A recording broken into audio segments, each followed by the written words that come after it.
Comment tu veux recevoir si tu crées pas d'espace pour?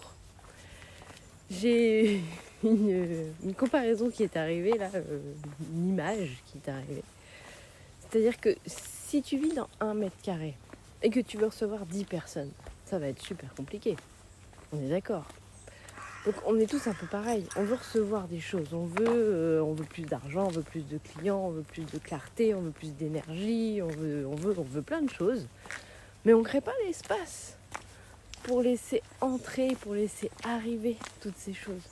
Et à partir du moment où tu crées pas l'espace, forcément ça peut pas venir. Si tu es saturé émotionnellement, si tu es saturé physiquement, si tu es saturé, fatigué, tu peux pas être attractif, tu peux pas recevoir, c'est pas possible.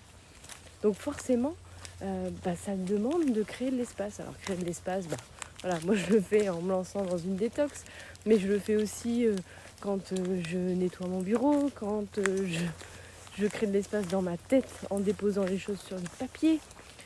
Tu crées de l'espace aussi, évidemment, quand tu prends un peu de temps dans ton agenda pour toi, pour aller marcher, pour te détendre, pour prendre soin de toi. À ces moments-là aussi, tu crées de l'espace. Tu crées de l'espace quand tu fais le ménage autour de toi, que ta maison n'est plus hyper encombrée. Enfin, voilà, tout ça, ça te permet de recevoir davantage.